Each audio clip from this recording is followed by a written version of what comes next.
Good morning mga moms. Hi. So today is comeback na pagbabalik natin dito sa Mamshi Eatery, and I'm sorry, very as in super very very excited na makapagtinda na ulit, na makapag-serve sa ating mga suki. Na-miss ko mga suki.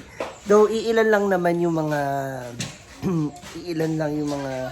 teachers and students. So, kasi enrollment pa lang naman. So, everyday naman may tao na daw po dito na nagpupunta. So, yung iba, for sure, baka nagugutom na, hindi pa nakakakain. Especially mga teachers na hindi nakapagbaon. So, baka pagluto tayo for them. Na, sasamahan niyo ako. So, ngayon ang aking lulutuin ay nilagang ribs. Pork ribs. Kaya samahan niyo ako habang may mga ginagawang iba dito sa loob ng tindahan. Ha? Magluto muna ako. Ay, by the way, andyan yung ating ribs. Hindi ko siya ibaba sa freezer kagabi. Kaya, ang tawag mo dyan, medyo froze pa siya. I also have Baguio beans, patatas, and of course, yung ating, ano man tawag dyan, pechay Baguio, Chinese, pechay, ewan ko, basta yan. At, magluluto ako ng adobong liver. Yan. Para may adobo. Tapos meron yung may sabaw. So, samahan niyo ako. Ha? Yan na. Start na tayo. So, dito kasi may ano ba yan? Yung excess na ano? O Yung putik? Yung putik. Yung ano? Papel? Karton. Yung karton. Bumukol kasi. Actually, merong maliit na ano dyan. Kaya gusto ko ipanin para hindi tayo na ano ba? Episode. Puro karton siya. Oo, alangan mo. Baka malaglag. Dahan lang ha. Baka maglaglagan yung mga ano. Aking niluluto. Asan mo? Ay! Ano na? Basag na. Ay, natanggal mo na kuya? Kami na dyan magdakot. Ang baso ba? So, isasaransan na dyan yung ibang mga natira namin gamit dito. Ayan. Isisimula na siya dito sa likod. Hindi natin siya maiyaano. Ano ba? Kasi pag dumaan yung tubig, ganun din. Madadala yung... Anong kuwan mo? Hindi, alisin sana yung mga ano ba, yung mga bato. Yan.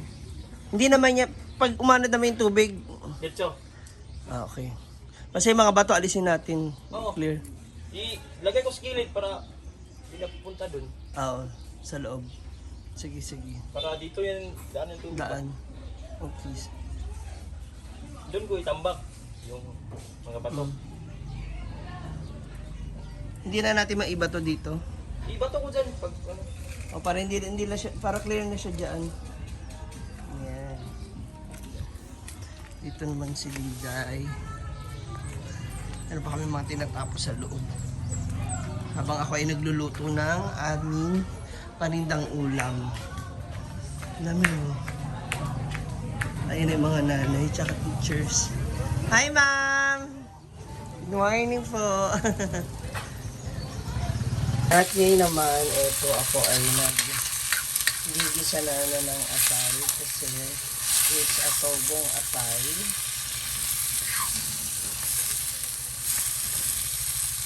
Hindi ko masyadong haluin, baka magdurog at magwahiwalay. Then, yung ating nilagang ribs. Diba? Cute nila.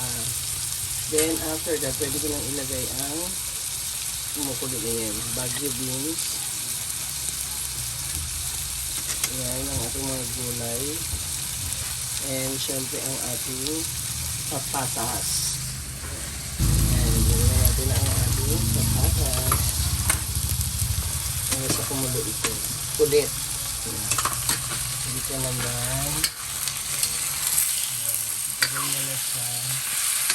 Medyo naluto na siya sa init. Pwede mo na siya magyan ng toyo. Tiniplahan mo na siya. Pero bago yun, nalagyan ko muna siya ng pamintang durog para mas masarap. Ayan, nilagyan ko muna siya ng mga pampalasa. And after that, saka natin ilalagay ang toyo. Kasi siya na medyo malikit ang ating camera. And as you can see, nakaset up na ulit yung aming tables and chairs. So, pinupunasan na ni Diday ang mga upuan at lamesa. So, dahil nagtuklapan na yung iba, papalitan na natin yung bagong magsimula yung pasukan talaga. Or baka sa susunod na araw na yan. Ayan. O, diba? Ako naman ay patapos na sa aking niluluto. Tcharing! Ang adobo ko. So, ilang minutes na lang pwede na yan. Pwede na to. So, may buena mana na tayo. Agad mga ma'am. Agad pa.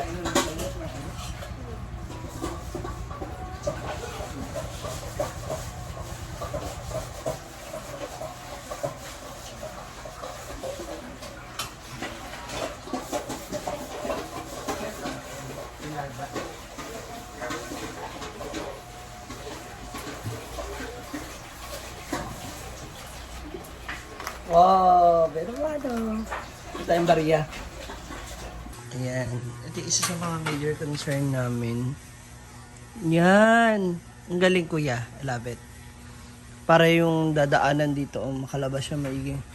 Hindi magtuloy-tuloy ba? Oh. Yung lupa, lagay natin dito.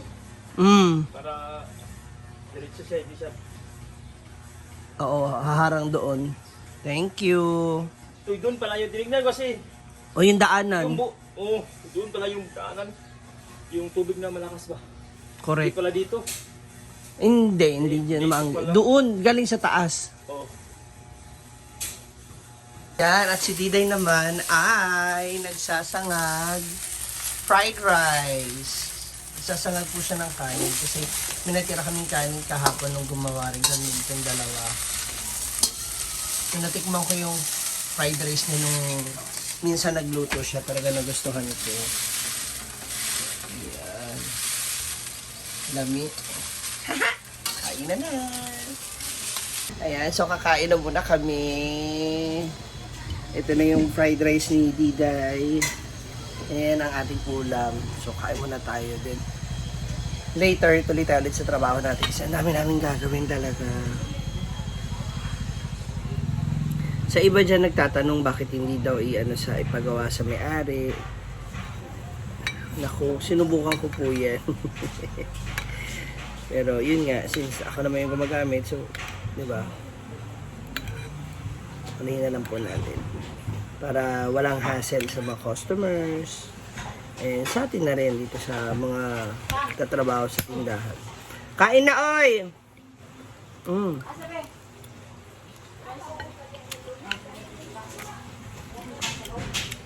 Dumi.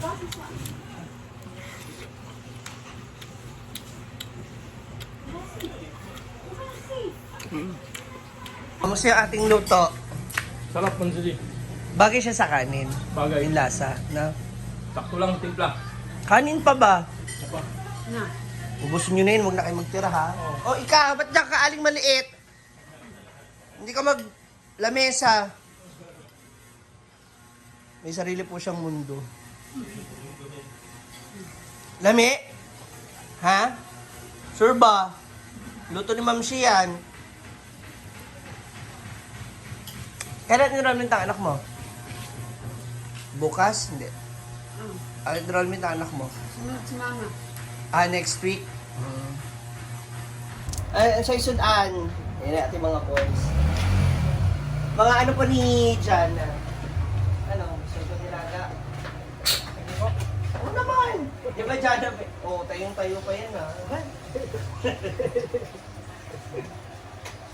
Domili ka ba nga na yelo nyo, para malamig. Or mag-soft drinks kayo. Soft drinks mo. Si Jana yung bahala. Oo, spoiled ka pa naman kay Jana, di ba? Diyan na, shoutout sa iyo. Diyan o. Papalag siya, papatay. Dalawa.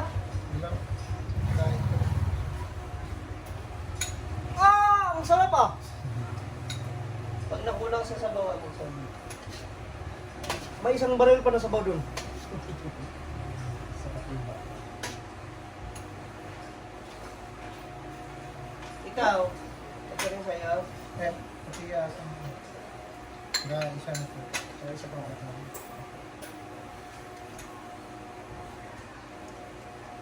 Natatawag niya lang eh, siguro mga 10 minutes ago. Sabi niya kasi tatay, sabi ko, after lunch na lang magpunta kasi baka kumain yung mga teacher ba. Tsaka siya dyan magagagawa. Nakabidyo pala kami no?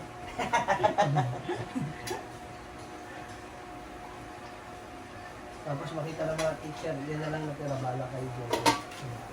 Dalawa na tayo. Dalawang order na? Kung samahin ka na.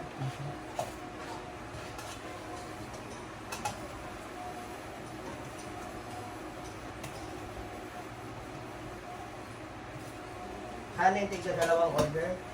Yung sa akin. Tatlo.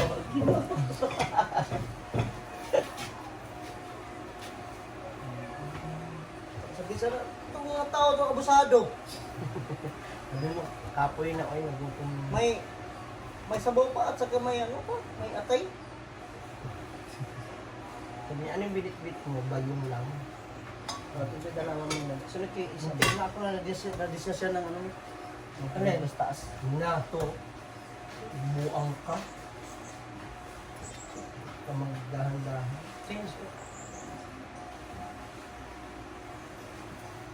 Dalawa mo na kayo ngayon.